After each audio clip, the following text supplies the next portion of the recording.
library and use it. Okay, or maybe PDF is available, so maybe ask your students to get sure. PDF may be available officially also, I'm not very sure. But I have the book with me, which I have never read. But I want to do that. I want to offer a course on motion planning explicitly and not try to look at that. Fine. So what we will try to do is this one very briefly, just 5 minutes or so, then we'll move on to actual path planning problems. Okay. So basically there are two things. One is point to point motion. Right? I have told you two kind of problems. I am only interested in starting point and ending point. In between I don't go. Right? So in between I have to still have path, still have points. You cannot jump from here to here. Remember, for you when I say you go from here to here, you will take care of the intermediate path. But if you tell the robot move from here to here, it cannot do anything. You have to take from here, move here, from here, move here. The program has to take care of all those things. Unless you give a trajectory how to move from here to here, your manipulator cannot do anything. As a programmer, if you have seen, maybe in some labs you will have this program. There are programming, move from point A to point B. It will move. How it will move? Somebody inside in the software will generate this path and it will move along that trajectory. So that trajectory basically how do you generate? So I will show you very simple math. This is no complicated math. In my talk there is no math. He will have some math, so he wants to minimize. Okay. So in my talk there is no math, particularly in this topic. It's only logic. But here there are very basic math which all of you can follow. If your theta 0 is 0, I am talking about for only one joint. You repeat for all the joints. I am giving an example of joint level path planning for point to point motion. Sorry, trajectory generation. Okay, what is the difference between path planning and trajectory planning? Time. Exact time. What is the difference between generation and planning? Generation is also planning, but we will not use the word planning, but they are trajectory generation and trajectory planning, both words are used. But the planning is a jargon in computer science. Okay, this kind of belongs to that. But this fellow is too simple to be called an AAK. So there is no AA required for doing this kind of thing. Okay, so what I do is, this is given to me. What is given? Theta at 0, theta as final, TF is given to me. What is that duration? And what is the initial velocity and final velocity? I decide. If it is not given, I will assume it is starting from rest. It should go to rest. Sometimes it may not be so. It might be, you might want to have something else. Okay. Then I take a cubic polynomial. How many parameters are there? A0, A1, A2, A3. How many constraints are there? Theta 4 constraints. 4 constraints, 4 parameters, linear. I can solve, right? So just substitute this at t is equal to 0. I know these two.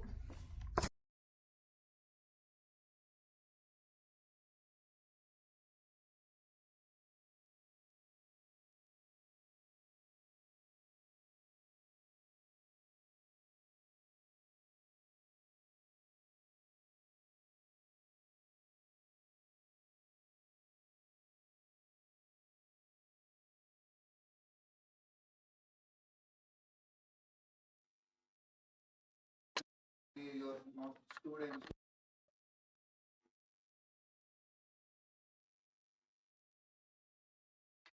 This is basically, these things are used in CAD, in geometric model.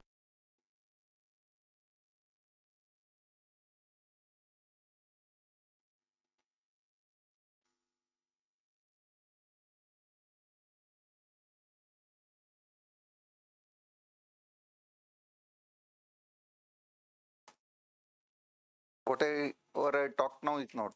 This is another mic. Okay, no, I was just saying it for fun. Okay, there's some simple math with which you can do a lot of things. Because basically it's geometry. Geometry is converted into corresponding, this is analytical geometry, right? This equation. It's basically a cubic curve. Okay, so that's what is this. Okay, so if you want, you can take a snap of this. I don't know. depending on their request and I might give you this, okay, slides, okay. So don't look at the problem, this is one problem, same thing, finished. Okay, this is foundation, this is a foundation brick. Based on that we can build on many other problems. Okay, so there is something called, sometimes I may want to go via some point. It's like a Google problem, right? You want to come to Mysore via, from Bangalore. On the way, you want to visit Sri Rangapatna, say, right? Though it is on the way, maybe if you want to go inside somewhere, or you want to go to which other place on the way? No. Okay. No, he should know. From Bangalore to Mysore, if I want to come in between, if I can detour, where can I go? No, that's on the way, right? On the way. Now, not on the way. If you are coming on the expressway, you have to take a detour. Okay. Fine. So basically, I'm talking about my problem now is slightly more complicated. I start from here. I have to go here. But I will say you have to go like this. Why do I say? Maybe I, as a planner, I want to go from here to here. Maybe I can use it to not go like this, but there's a laptop in between, so I have to go like this. So I will say this point as via point. Okay, that way I can solve this obstacle problems. Typically in an industrial setup, you will know the environment, right? So if you know the environment, I always told you, get always a simplest solution. Don't use an intelligent autonomous robot for doing routine job. The robot is costly, maintenance is costly, and the programming is difficult. If it goes wrong, you don't know what it is doing. Okay, but there are other advantages. It will not, from going to here, if somebody comes in between, it will not slap you and go, because it suddenly knows that you are there. That is the advantage of autonomous. Now that is being built in terms of some impedance control. The robots nowadays, what they will have a sensor. Suppose if it is moving, if you touch it, it will stop. It will not hit you, because it senses that you are touching it. It will not hit you. So that is being taken care of. Okay. So basically, I want to go from here to here, but in between I want to go somewhere else. That somewhere else, what is the speed at which I go, I will not tell you. That you decide. Okay, if you decide, the problem will be something like that. From here I have to go here, in between I have to go somewhere here. Okay. Now I have to fit a curve such that this is only position. How will the velocity come into picture? What happens if theta 0 at velocity is 0 at theta 0? What should be the slope of curve? It will be 0, right? So you will have, basically what we are doing, you are curve fitting, nothing else. You are curve fitting with the first derivative in mind. You fit a curve, something like this. How do we fit that? What kind of things you use? You can still use cubic polynomials. You use one cubic polynomial from here to here, another cubic polynomial from here to here, but match the final condition of this and initial condition of that. See, if this reaches some velocity here, it should start moving its same velocity in the next set, right?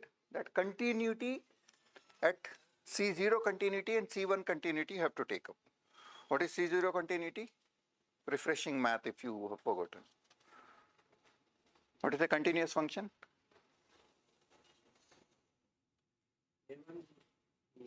If the value of function is not abruptly changing anywhere, that is continuous.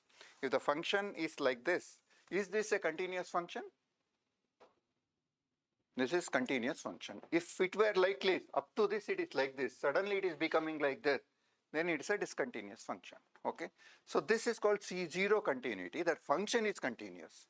C1 continuity is if its derivative is continuous. What is the derivative of this? This function, this is not a function, this is not the final thing. Okay, but if the function is like this, what is happening here? Derivative from here is like this, derivative from here is like this, right? Slopes abruptly change. So if you plot that speed, there is an abrupt change in speed. So there is a discontinuity speed. What is speed? Velocity, first derivative of your function. So the first derivative is discontinuous function. If first derivative is continuous, then it is called C1 continuity. An analytical function is continuous at any derivative, it will be continuous. Okay, what happens if it is not continuous? speed is not continuous, what happens? You go here, sudden there abrupt change. It will have jerk. Second derivative is called jerk and things like that. It will not be smooth.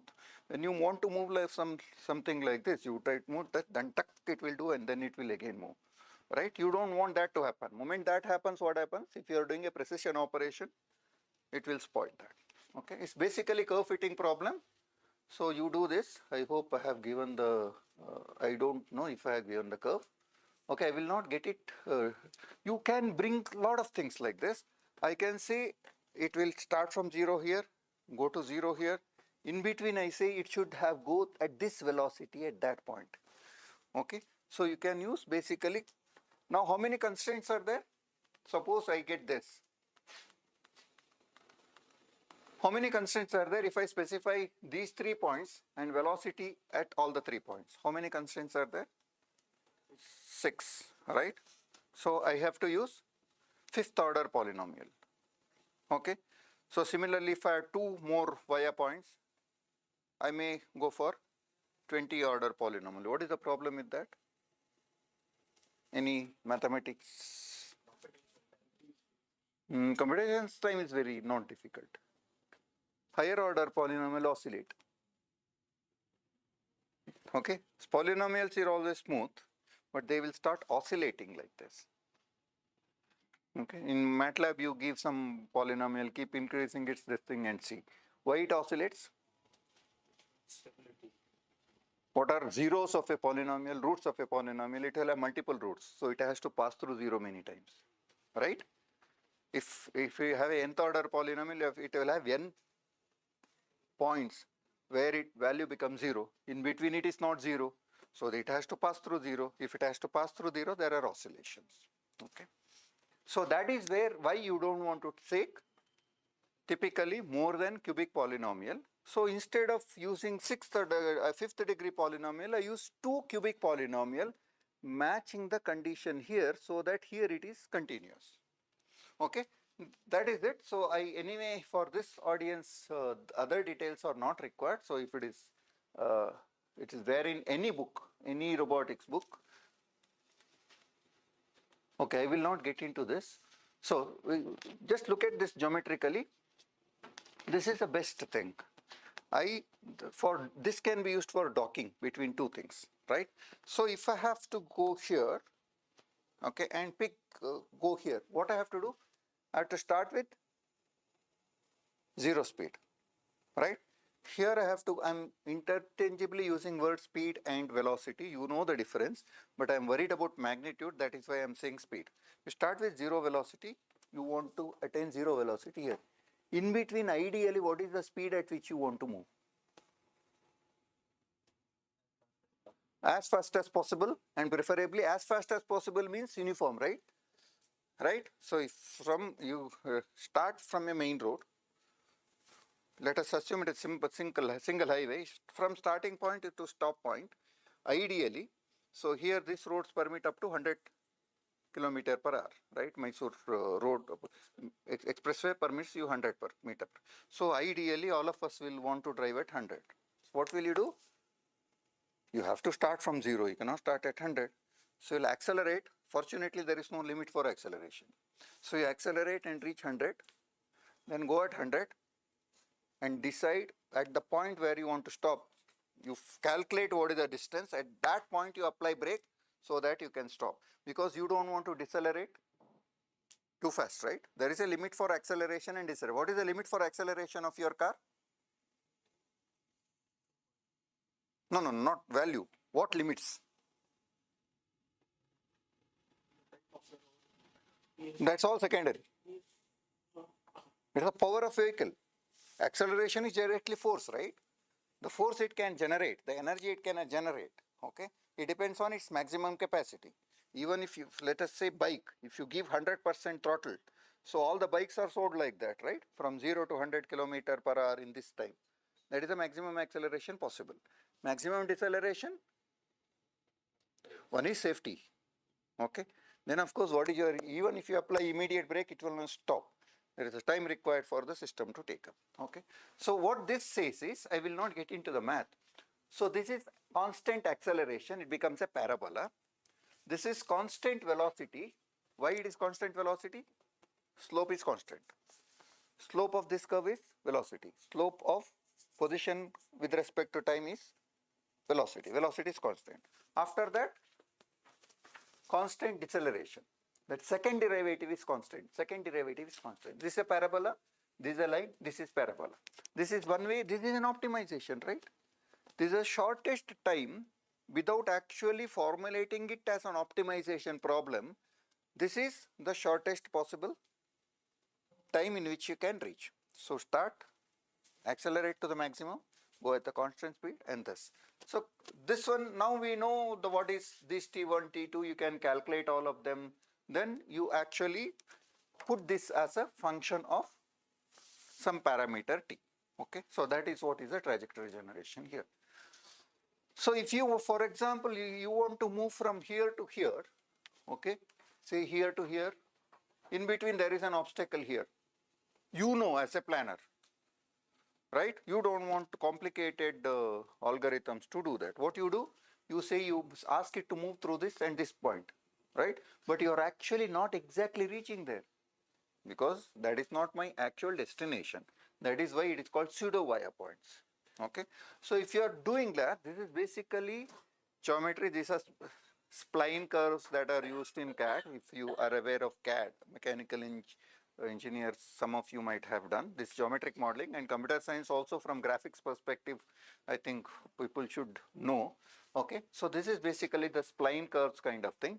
But each part, this what I'm doing? This is parabola, constant acceleration. This is linear. Linear means constant velocity. This is constant acceleration, changing the velocity. This is velocity, this is constant. So using this geometric concept and then corresponding parametric curve, I get a formula for this from the 0 to TF. Okay, this I will feed it to my controller as desired trajectory. My controller will now decide how my robot should move. So this is about a simple trajectory planning. Or trajectory generation, if I would like to call it. That is why I called it generation, because it is not planning in that sense. It is still planning. Okay, what is planning? Decide on sequence of action before, that is planning, right? Right. So that way it is still planning. Okay, so I will not get into these things because we don't have time. These are a lot of interesting stuff. Okay, and as some of my computer science friends told, they cannot connect you to it unless we give you certain other foundations. Since I am directly starting only one component of that, it becomes difficult. Okay, so there are a lot of issues. It is which one you have to select is not obvious. Okay, so that is what this fellow is saying. I will not get into that. Okay, now let us come to this. This is one important topic of actual motion planning or path planning. That is what is popular now and what appeals both to computer science and any of this thing. One is, I will tell I have to move from this point to this point.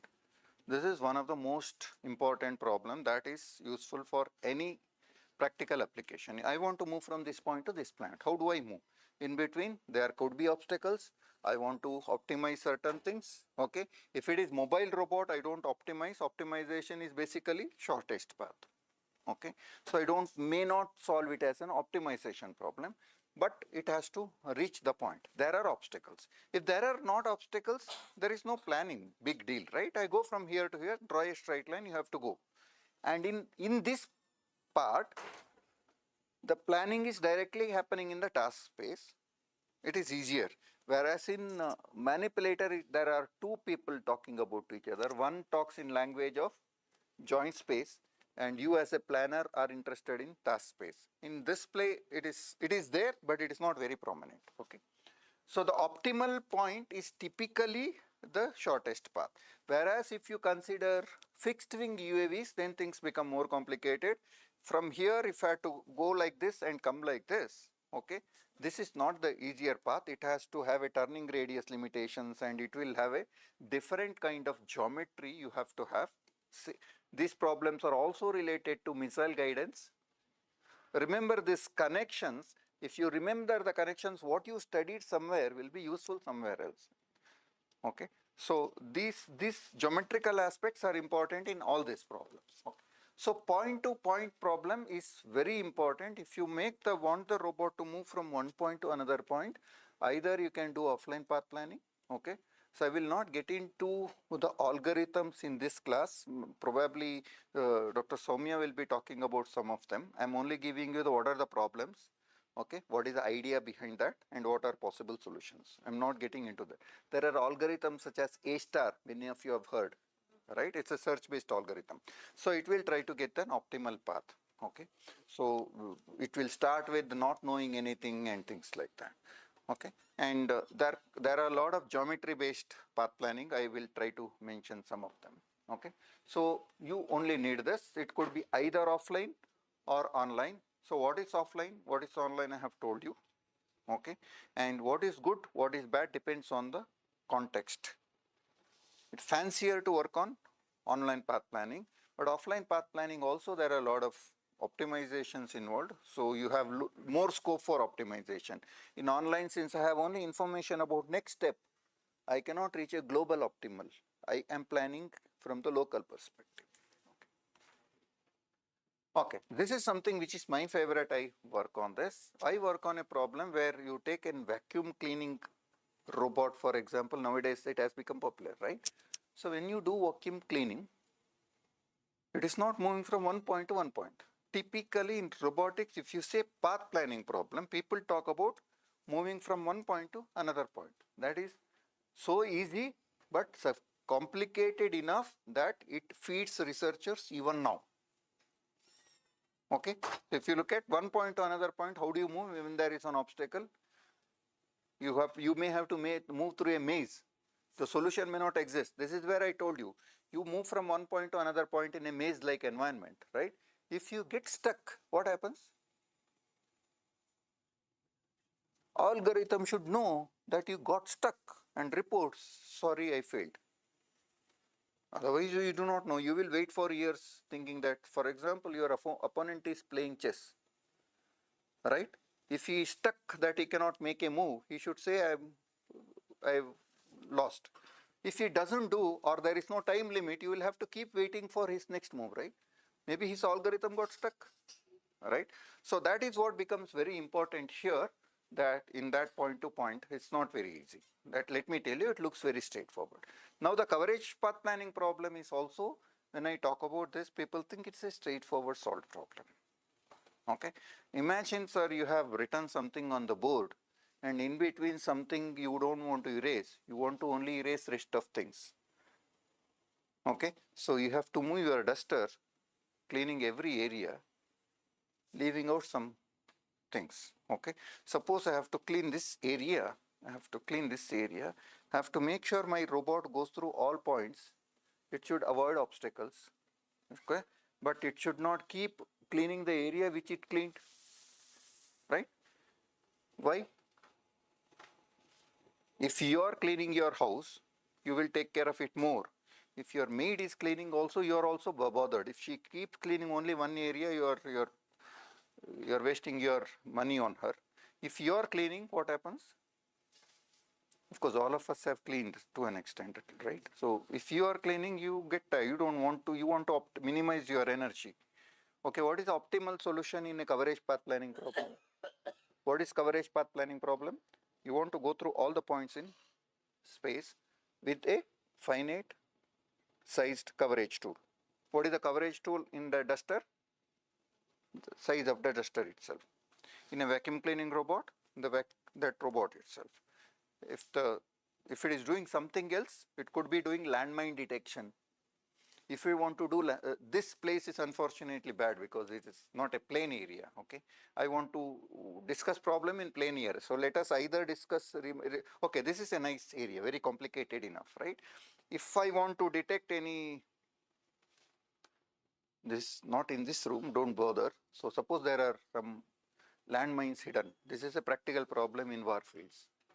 The opponents will actually put, in fact, I was told in our own border area, our own military will put these things so that the opponent will not come. And later when I want to go, I want to know where I have put, right? Okay. So now I have to detect landmine.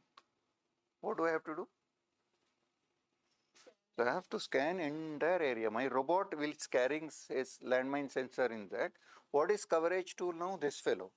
I'm not interested where my robots. I want to move this fellow through entire area. For timing, assume that even if I go on the top of that, it will not blast. That is possible because there are weight limitations. If it is very lightweight, it will not blast. Okay. So for example, think like anti-tanker kind of these things. Only if that much weight is there, it will blast. Okay. So let us simplify the problem because, okay. So this is what is the coverage problem. So your coverage tool somehow has to pass through entire area. Now what is optimality here? You can think in terms of anything, either cleaning a board or vacuum cleaning robot, or you yourself cleaning with your, if you are cleaning with that, that mop kind of thing. The cloth, if you are cleaning by hand, it becomes difficult. Your coverage, tool is variable shape. Suppose you have that rectangular thing with the stick, you do that, right? So that is your coverage tool. You will have to move, but you are moving that. Okay. So what you want to achieve? 100%. You want to cover all the area. You want to clean up everything. In landmine detection is more important. Here, if you don't clean, nothing happens. Landmine detection, if you leave at some area, maybe you will step on that and get blasted, right? So coverage complete. That is fundamental requirement. What is secondary requirement? Optimization. Efficiency, how it is cleaned. That is not my problem. I am interested in motion generation. That is a problem of the vacuum cleaning machine. My idea is if duster is going around, it will clean. Now what is optimization? Minimum time should be taken. Okay, well, how will it is? You have to go through every area. What is the least path? Total area to be covered. Yes, that is fixed. You have to cover. See, optimization in the sense, you cannot cover half. You require less energy. You have to, that is a constraint that you cover entire area. Now, if you are, I have already told you that. Huh? Stipulated time. Within the time. Okay, don't bring in speed of cleaning now. You will only worry about the position wise. Cleaning it fast, you can actually, same path, if you go faster, you can clean faster. But again, there are limitations. If you go too fast, vacuum cleaning will not work. It will not suck. Okay, that optimization I agree. If vacuum cleaning goes very slow, it is waste of time. I mean, if I clean something like this, my entire room, I will take 1 day to clean this much room. So that is good point, but that is not what I am looking for. No, that actually is a secondary thing like related to that. The fundamental, I have already told you. How you can include the path length is minimal. Do I have anything here?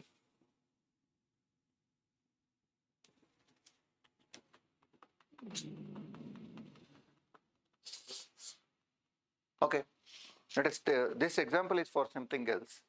If this is obstacle, I am starting from here. I want to clean entire area. What is the length of the path that is required? You can count number of grids, free grids. 1, 2, 3, 4, 5, 6, 7. 1, 2, 3, 4, 5. 5 into 7, 35. 35 minus 1, 2, 3, 4, 5, 6, 7. 35 minus 7, how much? 28. I'm very bad in arithmetic. 28. I will use calculator for that. Okay. So you have to go through all 28 grids. Right? So optimal path is 28 length. Right? That length. That is compulsory. You have to do that. What can be worst? Why will you do worst? When will you do worse than that? Worse than that? Repetitive. Right? So I go like this. I go like this, and I cover like this, and cover like this. Now I have to come back and cover this. Now I am repeating this. Now this part is not covered. I have to come back and cover this. This you want to avoid. That is what, these two are very fundamental problems in coverage. You have to decide a path which go through all the grids. If it is grid, it may not always be grid. Okay. If it is grid, it is easier for us to visualize also grids, but it should not be repetitive. Sometimes that Non-repetitiveness is not possible in some situations. Okay, so if it is not possible, then you have to minimize that. Okay, that is what is the crux of the problem. Whatever you two have told are very important, they are secondary level. Okay, so in his case, actually, there is an optimal, if it is vacuum cleaning, there is an optimal speed in which you have to go. If you go below that, you will take too much time. If you go above that, vacuum cleaning is not done. Then depending on what you have, the problem you have, if the turning is a costly affair, then that is another thing. Okay, that depends on your entire problem. What is your robot? What is this cost? You can actually manage that. Fine. Okay.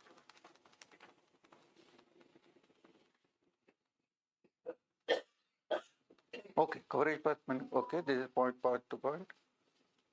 This is coverage path planning. This is one possibility. Okay, most of the people whom I talk to this say, I do research on this, I want to do something for you. They say, what is there big deal? You do like this, you can cover. Most of the people think it is easy problem, but if you actually sit with that, it is not. I gave you that example, right? If you select a path, then if you have to come back to cover something, how do you first of all know that that is not covered? That also you may not know. Okay, so there are a lot of geometry, lot of logic, and everything is involved. So this is one. This is something called Boostrap-Hutton coverage path according to it's Chaucet's work, the book which I am referring to for you. Okay, so there is a way in which you can do. But imagine if you are doing a simple to and fro path. This is not covered. You will not know unless you have a way to know that that is not covered and go back to cover. If you want to cover now, what happens? Somehow, if you realize that this is not covered, what you will have to do? Okay, I'll give you an example. Suppose my wife mops herself at home, right? So even a mother or wife, if I mean there is no gender business here, it happens that way. That's all. Don't be sensitive. Okay. What will, if you walk on the already cleaned path, that is the most, this thing, they will get angry, right? There was a joke that somebody was shot because she walked on the already cleaned this thing, but the police took so much time to catch him. Judge asked why you took so much time. He said, no, floor was still wet. I had to wait for it to dry, right? So basically, it gives you a feel that already cleaned area, you don't want to go again. Okay. Now, if this is cleaned area, you want to pass through this and go here, then maybe you can do this, right? So these are the problems involved in. I will probably not give you solution here. Okay. So this is path planning. Okay. Then another very important problem. This is very popular among your students. Okay, you may not be interested at this point of time, but all the students, if they want to work on this problem, they will work on something called SLAM. Okay, this is related. What is exploration? This is a technical term. English meaning is you don't know something, you just explore and know about that area. That is what exploration, right? So Vasco da Gama is supposed to have come and he has explored. He did not know. We knew that we existed here, but for him it was an exploration. He invented India, right?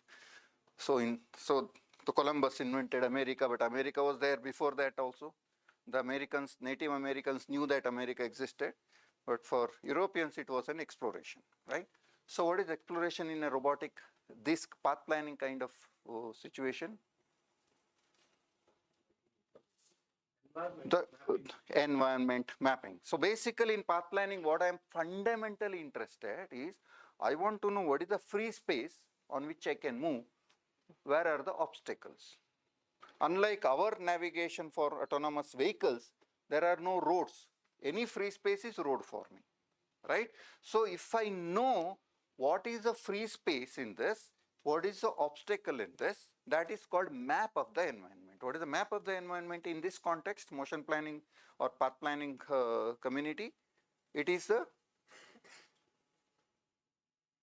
knowing the part of your environment, what is free, what is obstacle. And if what is obstacle means, where is the obstacle? That is what is the map.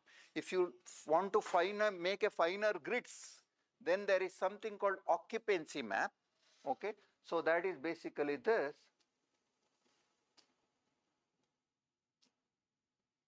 Okay, what is the map of this environment?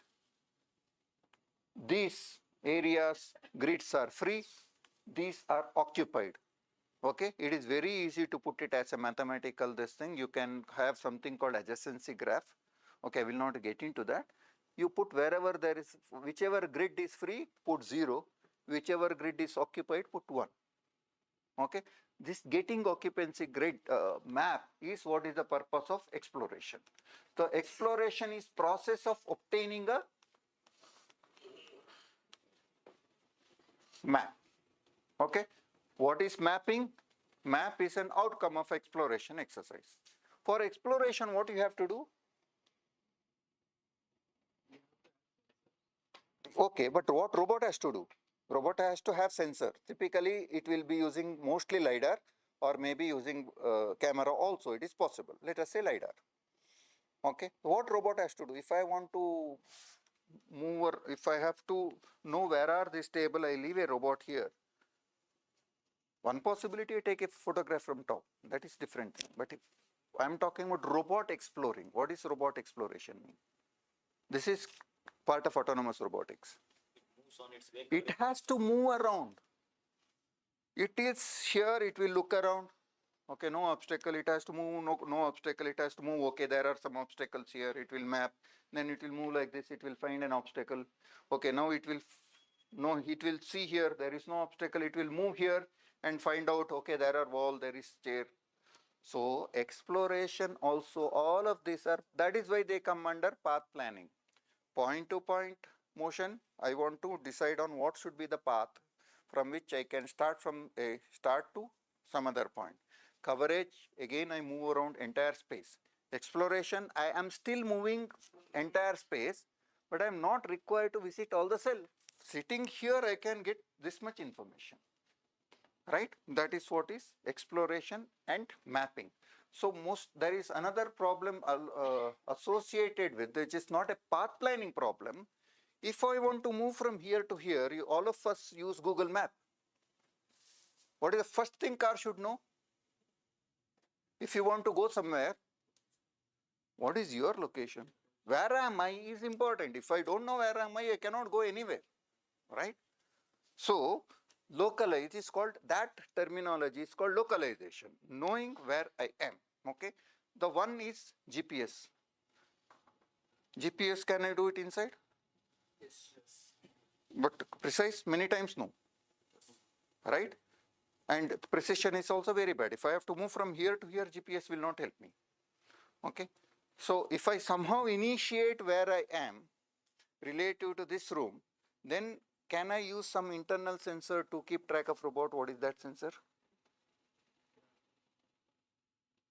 Odometry? Equivalently including its gyro kind of things. They are called inertial sensor. But what is the problem is odometry? There are slips, there are errors. It's basically integration. Because of that, errors also keep adding.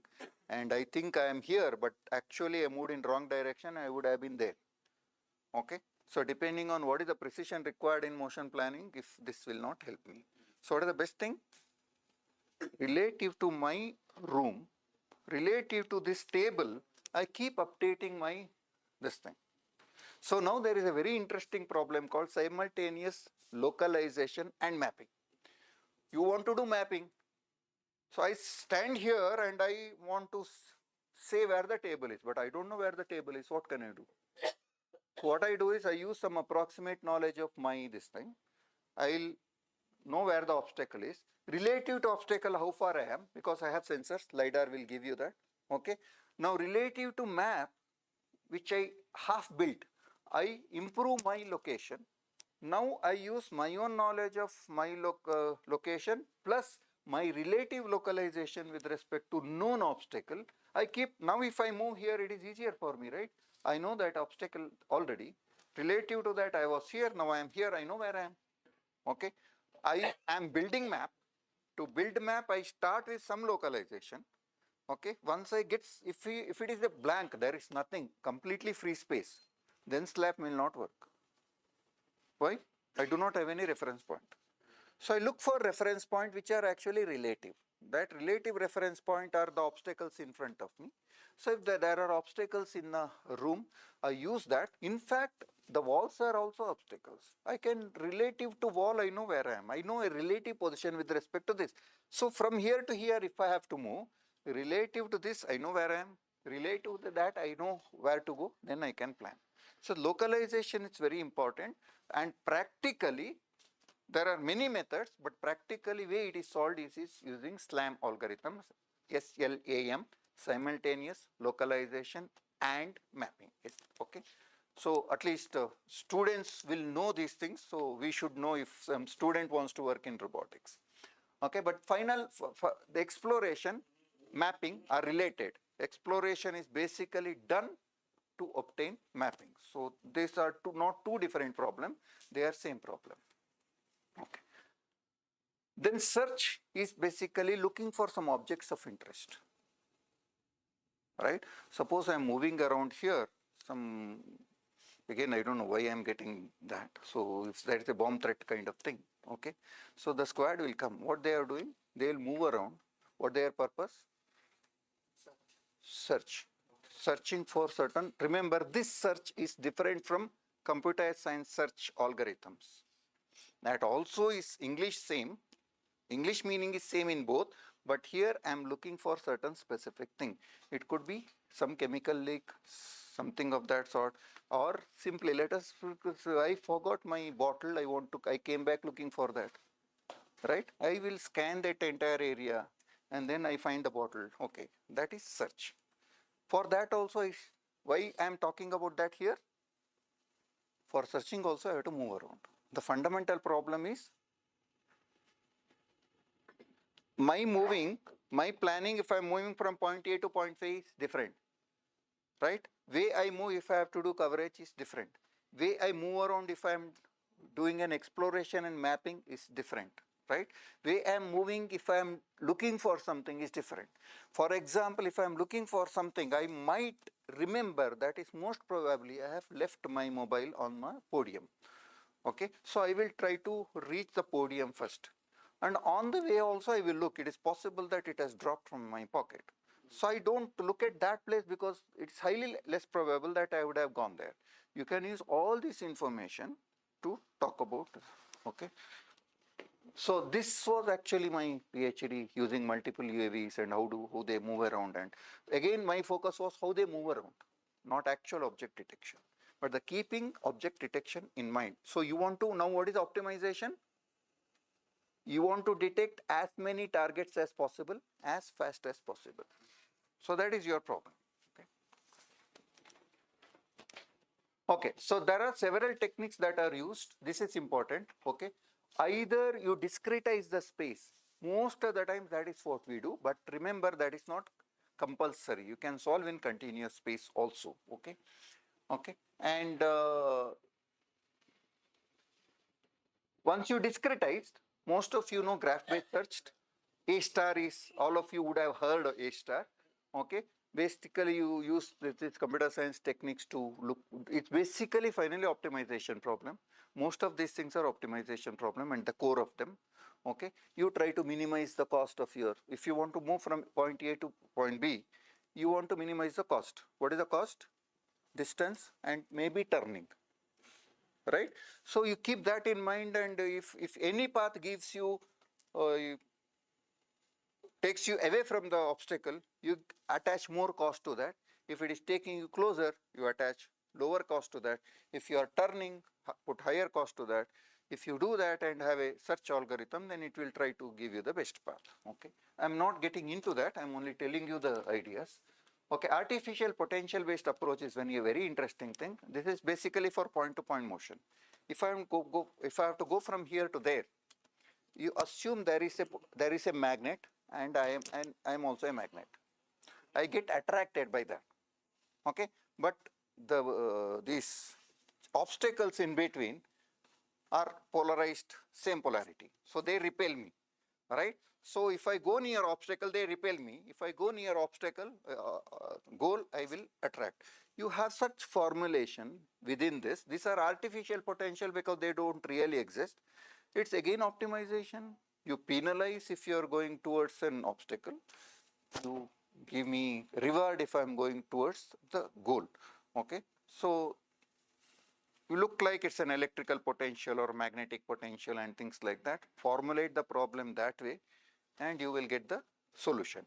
Okay. We should get some kind of optimal solution. What is the problem here? Suppose I am here, my goal is here. What happens now? That attracts me, this repels me in the same direction. No, that attracts me, this repels me. At some, if attraction is more, I will come. Repulsion is more, I will go back. Okay. But at some point of time, attraction is equal to repulsion. I am stuck here. This is called local minimum. I am stuck here because of local minimum. So if I come here, I can avoid that.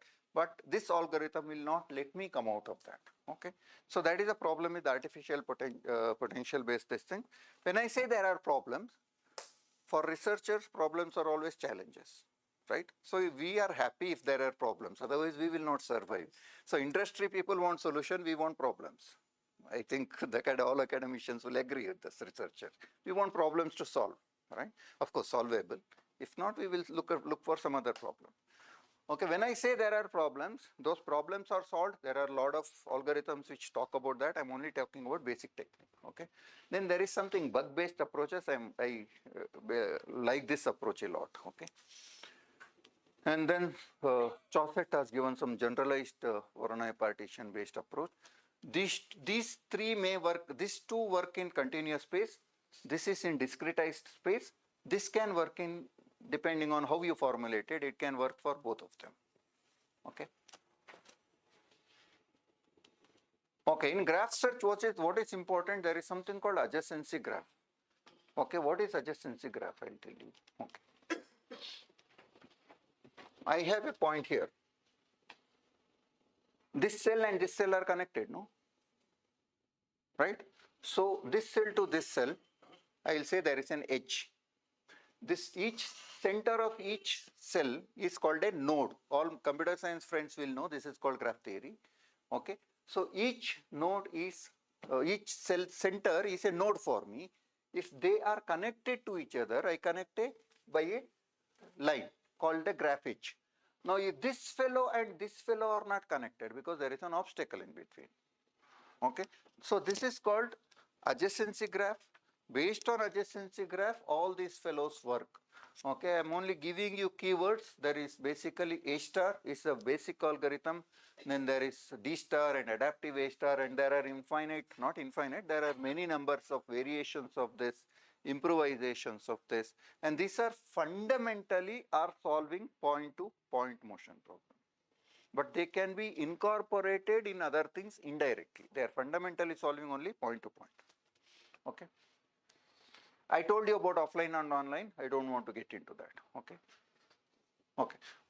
So this is a problem that you can go from here to go here.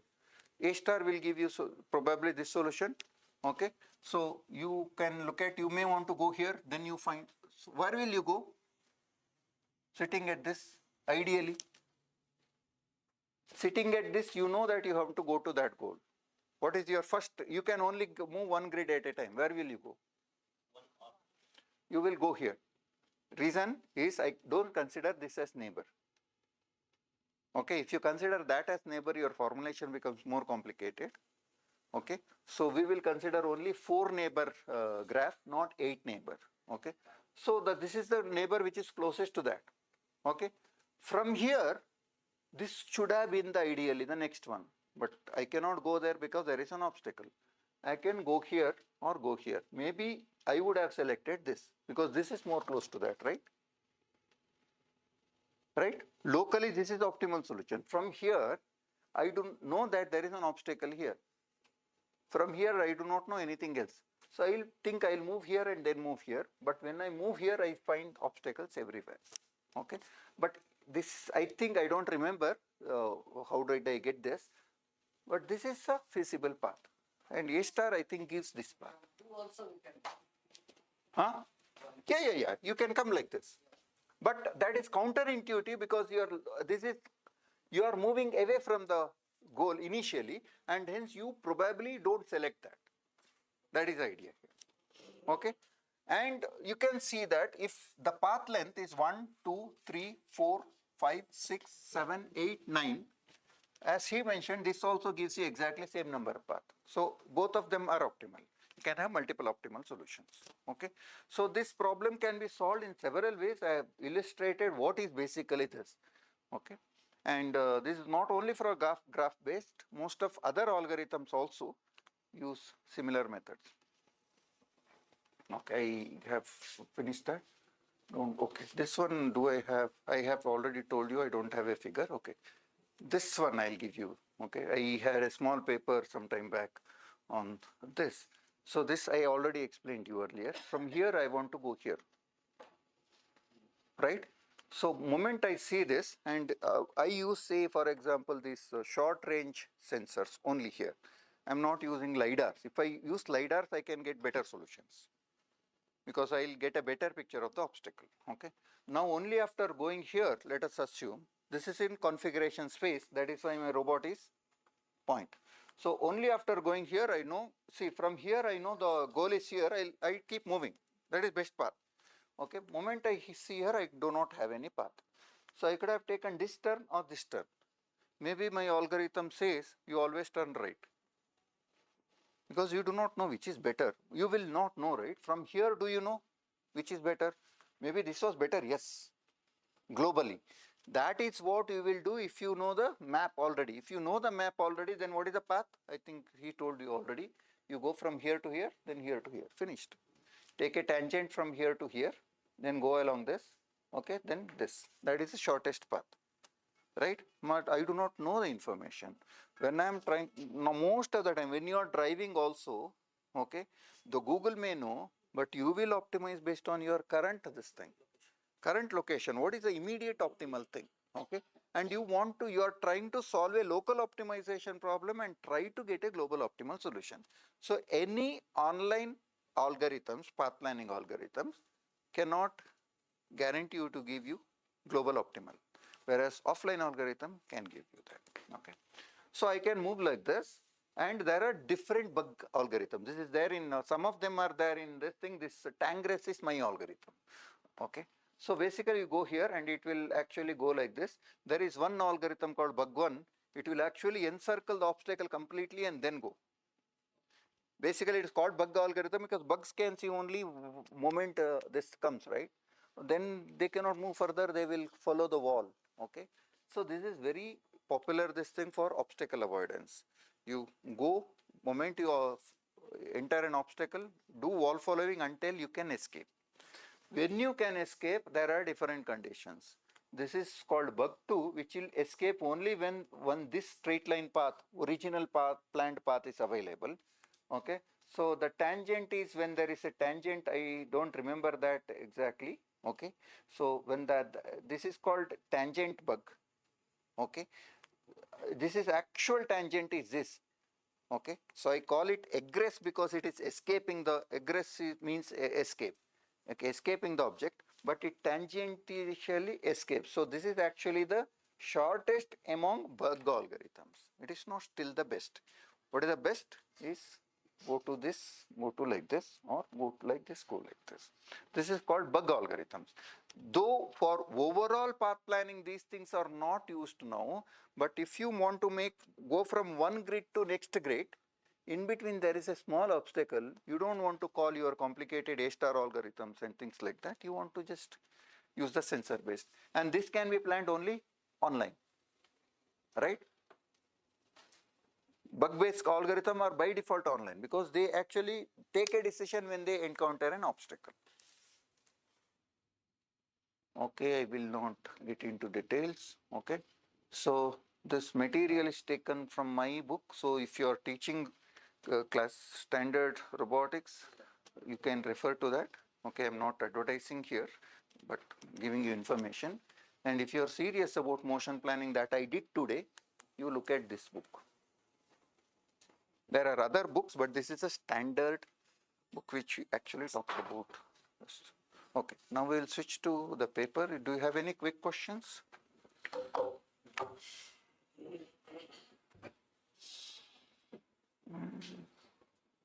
Sir, in case of autonomous grass cutter, Autonomous? grass cutter, Hmm. so what should be the ideal? It's a coverage algorithm.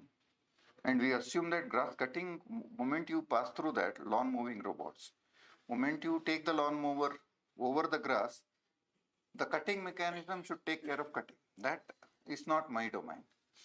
Right? If you basically the coverage problem, that is a very good example, lawn mowing. Okay. So you manually move the lawn mower and cut the grass. Instead of that, if that is a robot, typically they follow the same path, right? Scanning, go straight and come back, go straight and come back. Okay. But I showed you some figure. So the people will be able to get a feel because we can see whole field. Okay. So typically what we do when a manually doing lawn mowing, we do a kind of offline planning because our brain would have mapped. So you can either do offline or you want to take it anywhere. For example, when you want to have an autonomous lawn mowing robot, you don't want the people to be experts in knowing things or take a photograph and feed it to this and things like that. That is where this online will help you, right? You give it the boundary of the region, you have to feed it. Once you feed it, it will start from somewhere and it will follow one of these algorithms. It will be able to go through every area. The semi-autonomous one, sir. Hmm. So how to shift it to fully autonomous? So you need to, mm, it should have certain sensors which can detect obstacles or the pits. Pits are more difficult. I was told it's a open end problem. Detecting I was thinking my car has got certain ADAS feature. So if there is a car in front, it will slow down. I was telling my son that if there is a road pit, it should identify and slow down also. To start, which is better, sir? Hmm? Simulation is better or? Of course, you try something with simulations, experiment with simulations. Don't go directly to the testing. Even simple MATLAB, Python codes, students nowadays will be able to simulate you and give it. Okay, let me load the paper and then continue with the. Okay, I don't know where many papers are.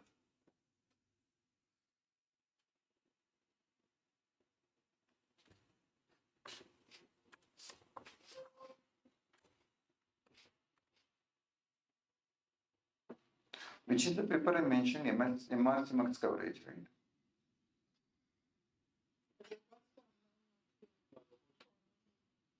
Show me that so that I. IEEE access.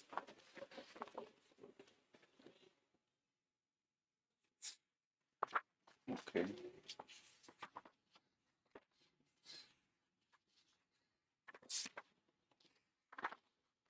It's the extension of something which we have done here.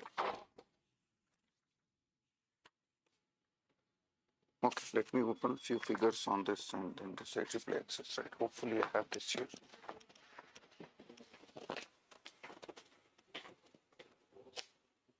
This I may or may not have.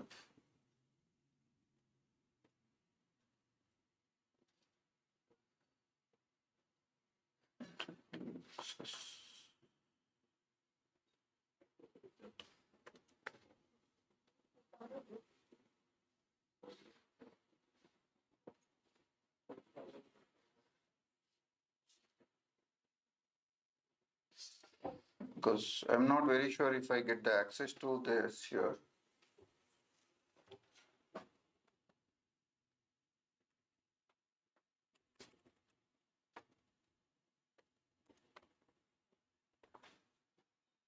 This one, right?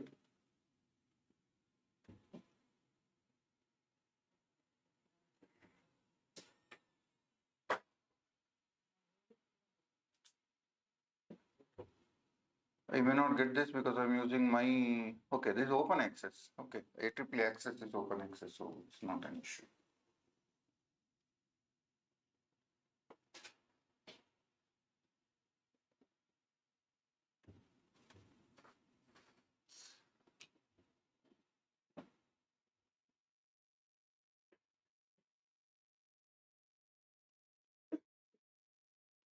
Yeah, basically I'll try to tell you the idea of papers at some level.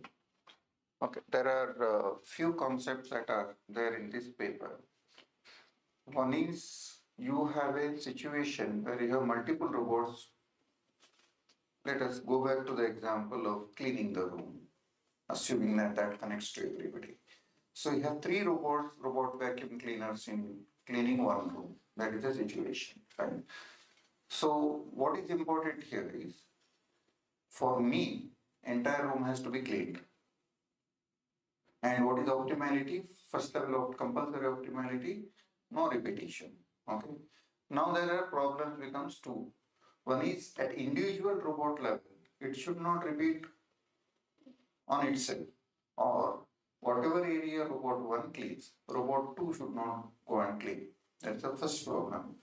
Second problem, this happens with human beings, right? You assign a task to 3 of your students.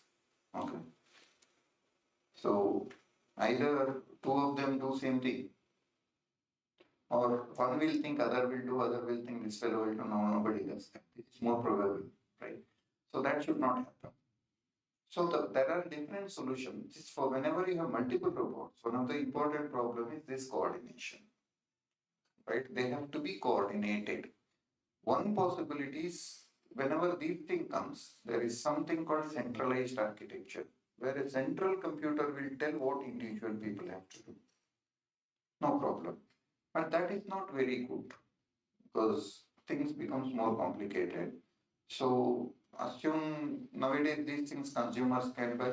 So you had two vacuum cleaner, things were working. Now you have third vacuum cleaner. Suddenly you cannot go and cannot change the program, right? So experts for doing the change in central computer, expert is required. Now if your individual robots are expert, you let them see if three people are simultaneously cleaning one room. It's not very difficult, right? I will start from that. This thing I know what others are doing, so I will. Okay, so that can be done. But what is the best thing? These three people tell each other. They will say, "You clean that area. I will clean this area. This clean this area." Okay. If you leave it to them, this becomes a game theory problem. Right? Say, I want to clean a small area. I will do that definitely. So, for example, if I got some sweet and share it with my son, I will keep larger piece. Okay. So that is the problem. So how do you solve that? It's not related to this, but let us very quickly. You give a thing to you two of your kids. Mysore Park. So they have to cut and eat. You have only one. If you cut, what happens? If the one will think the other fellow is getting bigger, it's always they'll fight. Right? How will you solve the problem? No third person. Third person is I'm third person. No? I don't believe it. Person problem I'll tell you. There is something on marker. You give two kids are A and B. A will cut. B will choose which he has to take. So if A cuts in one piece bigger, he will obviously get the smaller piece, assuming that both of them are selfish. Okay, that is why I gave my example. Even with my son, I will take the bigger. Typically, that will not happen. You will give it to kids, right? So they will not do. So what will do? That fellow will try maximum to cut exact half, so that even if he takes anything, it's a win-win situation. That is the optimal solution. Right? This Marjar and Nyaya, there were two monkeys were fighting for butter. Okay, and this fellow cat goes and say, I will do justice for you. Put butter in one this thing and some butter here. This was slightly more. It ate the extra, the cat ate. These are game theory problems. Okay, I'm not an expert in game theory. So it will eat this. Now this became more. It will eat little from here. Now this became more. It will eat little from here. And finally it ate everything. So bringing third party is not a good solution in game theory. So you solve your own problem. But what we do here is this partition, if somebody else does it, is difficult. So what we do is we bring in concept of Varnai partition here. Okay. So the Varnai partition is all the things which are closest to me becomes my cell. Okay. And then there are ways in which you can make them of equal size. There are algorithms which these individual robots can use to do this partitioning. We will not get into that. Now we have seen that these are partitioned. These are not really uniform now, but don't bother. But this is only for illustration purpose. If this robot cleans this robot cleans this, the robot cleans, very good, right? So we start with that. That is the solution we give. Okay. I will only go to the figures and try to explain you. I hope all the figures are there here. Okay. Now there is a problem. This paper, the figures are. Okay, I will take with respect to this figure. Now look at this. These are still Varnai partitions based on the robot R1, R2, R3. Okay. Now suppose this thing is your robot size, right? So original partition was a straight line here. So it was a straight line. What happens when it is straight line? Discs are split. The one robot size, okay, this is very good. This is one tile. Now if I can make a line here, now this cell neither belongs to you nor belongs to me because it is half for me. My algorithm will not cover half cells. There is one algorithm, fundamental algorithm that we use called STC, that will not cover half cells. So this cell, what happens? It was a free cell. So if it was part of me, I would have actually cleaned it. Now you actually split this half to him, half to me. I will not touch that because it is not optimal for me to clean that half of it. I only solve the full squares. He will not also solve that. Now that is that entire boundary, you observe this entire boundary, how many cells will go? Those many cells will not be covered. You employed 2 people to clean up, to do it fast, and you ended up some place not covered. That is the worst thing you can happen, right? Repetitive cleaning is okay, but not cleaning is not acceptable. Okay, so this leads to that Varnai partition idea will lead to that problem. That was good. Now what we want to do is do this Varnai partition using something called Manhattan distance, not the Euclidean distance. Okay, so moment you do that, what happens is this cell either belongs to me or belongs to him. So if it belongs to me, I will clean it, no problem, right? So the coordination problem is solved because we have split up. Okay, now I solved this problem, that is also is done.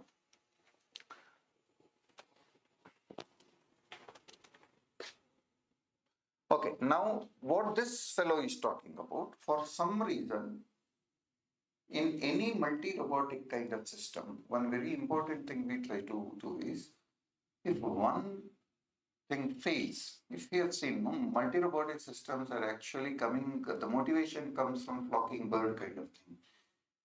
Or if you see these ants going, for some reason one ant fails, nothing happens, right? They keep moving, right? So the rest of people will take care of it.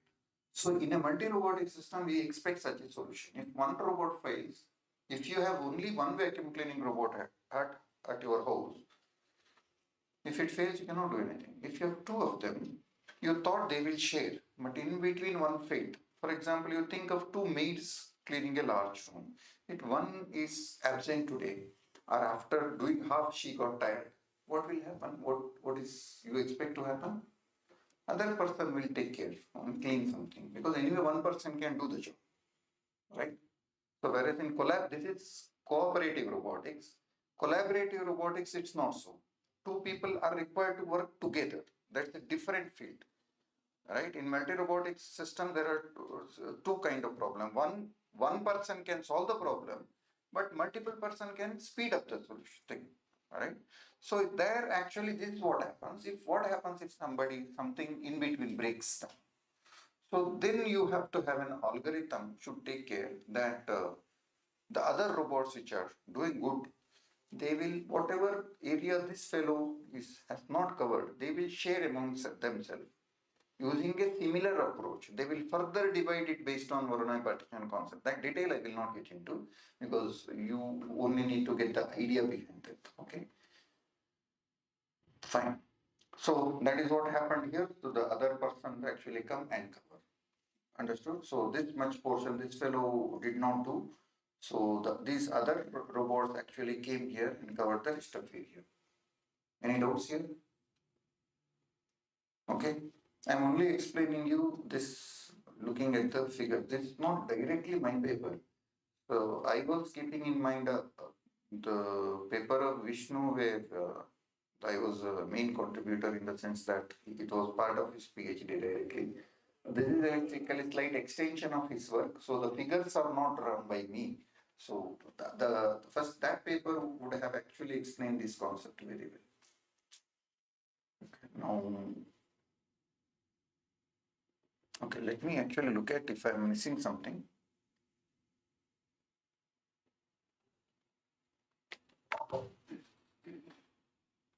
Okay, this is one keyword. Those of you are interested in this problem, for example, you, okay, so look at something called spanning tree coverage algorithm.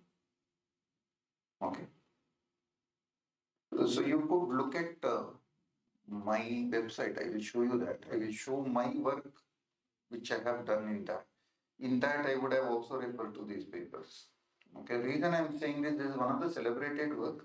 Most of my work is actually, I start from there and I try to do something better. Okay. So there are a lot of things here that I am trying to tell you here.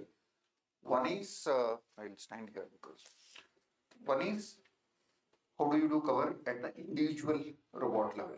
Okay, so that I have not talked about. Let me show you that.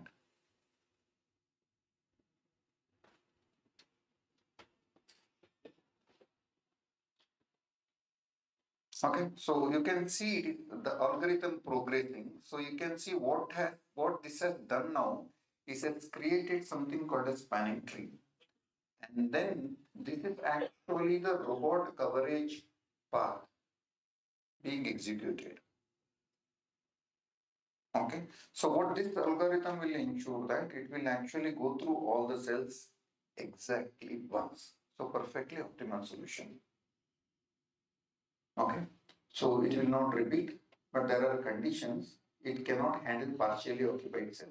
I told you, right? If the cell is, half of the cell is given to you, it will assume, it will leave it. Okay, there are algorithms which can take care of. I have talked about that in my work. Okay, so you can see here, this is the complete coverage path of the robot, that arrows and things like that. Okay.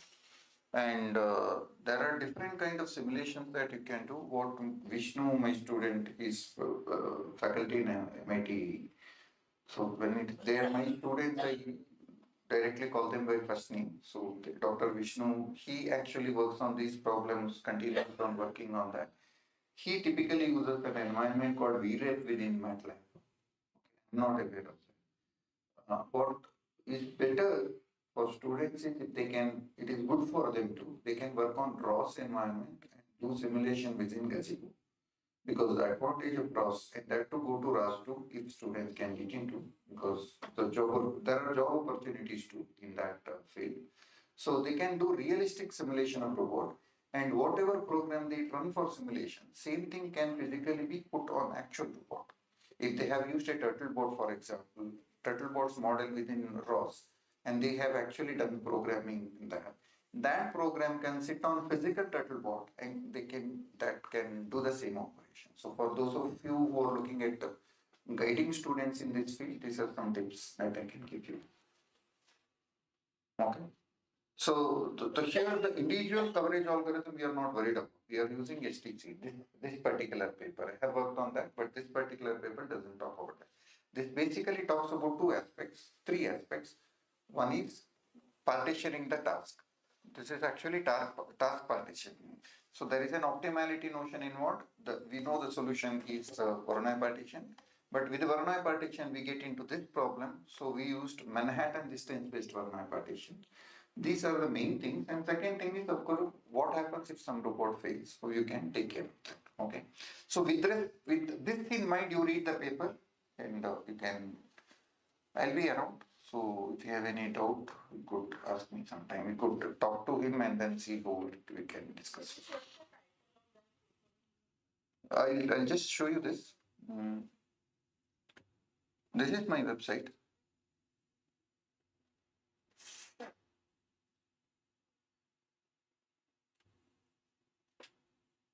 You search for Guru Prasad within Google, you will get this website. Okay, I have discussed what is the research I am doing.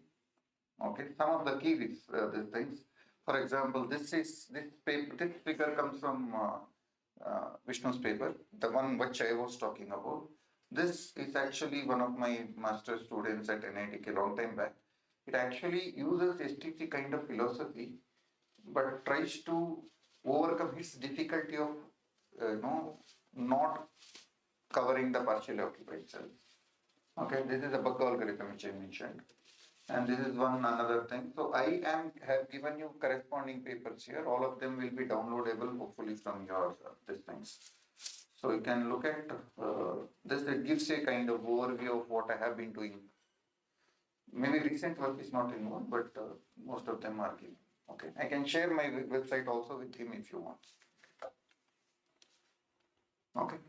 So if you have very serious interest in those kind of research, if you want to get back to me, connect with me. I will share my email with him.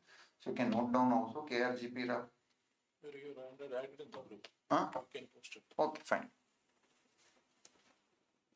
So I have my ID is KRGP Rao. You can use iitk.ac.in, iitm.ac.in or Gmail. Everything will work. Okay. So NITK somehow they have removed my account, so I have to ask for that. So I had an account there also with the same list. So any doubt here? What I have told you is it will help you read the paper. I am not presenting the paper as such because we don't have time to. We have an afternoon presentation. Okay then. Thank you.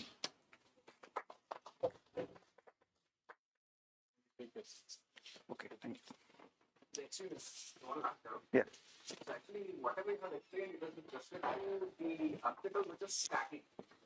Yes. Not fixed. Yes. What Correct. obstacles are dynamic? You have to handle them accordingly.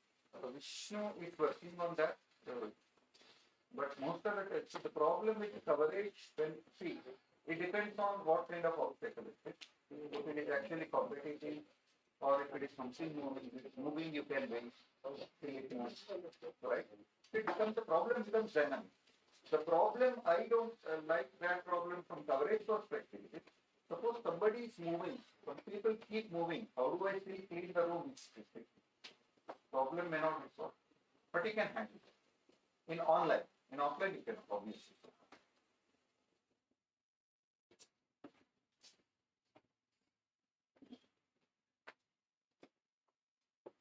Sorry, no, it is in time, not battery. Yeah.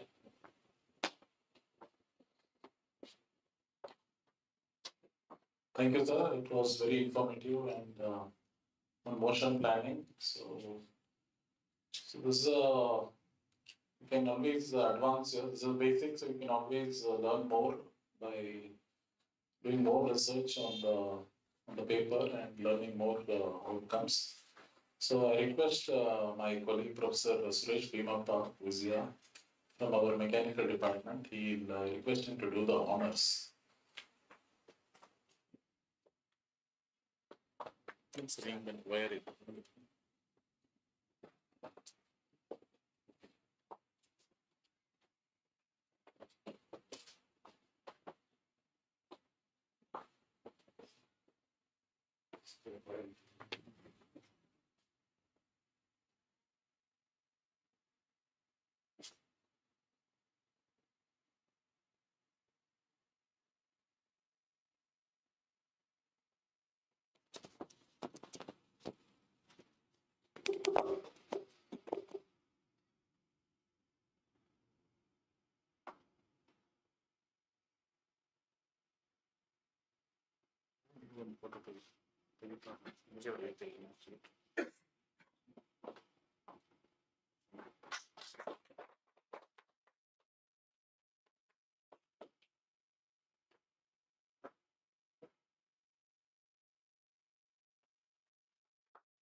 Royal Mysore treatment. Thank you, Professor.